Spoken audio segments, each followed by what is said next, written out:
مرحبا واهلا وسهلا فيكن. اليوم حابة أعطيكن طريقة كتير سهلة ومختصرة، كرواسان على الطريقة الجديدة بدون عجين، يكون العجين جاهز. يلزمنا بس العجينة تبع الكرواسان، نشتريها من ليدل، من الالدي، من الريفي، جبنة مبشورة وجاهزة، بيض وعدد واحد، بقدونس، توابل فلفل أسود، فليفلي ونعناع.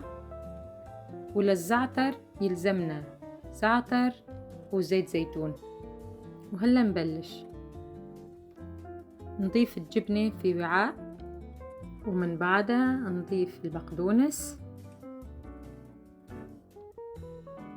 بعد البقدونس نضيف التوابل، فلفل أسود، فليفلي ونعناع. وآخر شي نضيف البيضة المخفوقة. نخلط المحتويات كلتن مع بعض. وهلا نجيب الورق تبع الكرواسون، العجينة الجاهزة، نفتحها هيك بهالطريقة،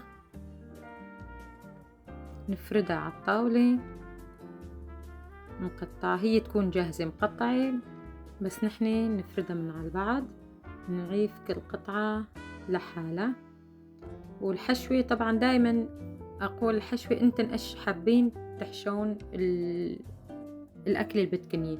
هلا أنا حبة جبنة مع البقدونس والنعناع، وفي عالم تحب في الزعتر. يعني مثلا أجت صديقتي لعندي حابة ناكل مناقيش على الصبح، لا أعجن العجين ولا هاي بدها تطول، قلت لها يلا أبشري، هاي أسهل طريقة للمناقيش وتطلع كتير طيبة ومضمونة.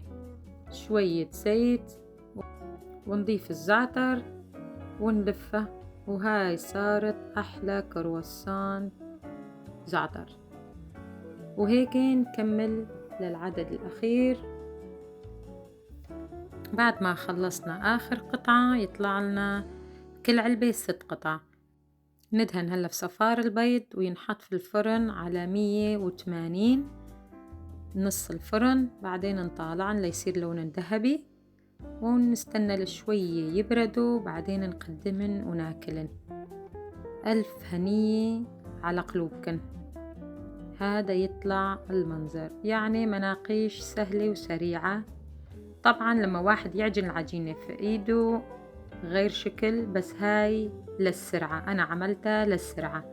وهاي تبع الجبنة مع البقدونس والنعناع. أتمنى تجربوها وتعطوني رأيكن. كان معكن كرشك بإيدك، لا تنسوني بتعليق ولايك. دامت صحتكن. باي باي.